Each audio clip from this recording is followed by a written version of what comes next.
Hi, I'm Holly. Welcome to your writing group. Today I want to talk about 3 things that are really important when you're starting out and thinking about your book. And of course, you can change your mind, but out of the gate, it's good for you to wrap your head around it. Number 1 is point of view. Who do you want the person to be to tell your story? Should it be first person, second person, third, close third, omniscient? There's a lot of different options.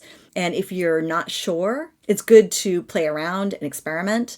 A lot of times I'll start in one point of view with one character and then think maybe it's too limited. So then I'll try omniscient and try and get into the heads of all my characters. And then sometimes that's overwhelming. There are several different types of points of view.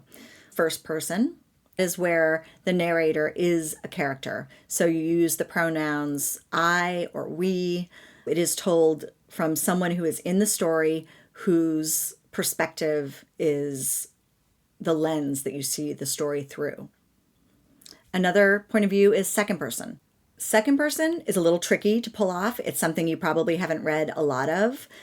Second person is the point of view that actually uses the pronoun you. This makes the reader feel part of the story and just sort of assumes that you're there with them, all the other characters, and you're there in the action. It's a very different sort of mindset when you're reading it and writing it, I imagine. But it's a choice, something to think about. The next one, and most common, I think, is, or as common as first, is third person. So in third person close, which is what I do, the narrator is not a part of the story, and it gives you the ability to focus in on a character and then pull back out. So you can go right into that character's mind, into his or her thoughts, and you can be that close.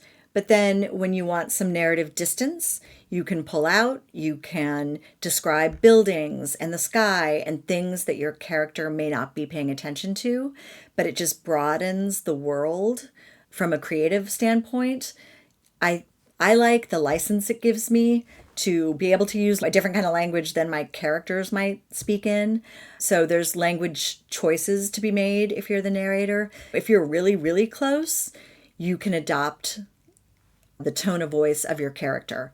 Or you can just stay very distant and have sort of an omniscient, outside of the world point of view. And you can make comments on the world. The other thing about using third person is that you can describe feelings that maybe the character hasn't even realized he or she has. So there's a lot of insight that you can use, and there's a lot of flexibility in third. So obviously, I'm a big fan. The next thing to concentrate on is tense. What tense do you want your book to be in? Should it be present tense, past tense, future tense? I would say most books are written in past or present tense.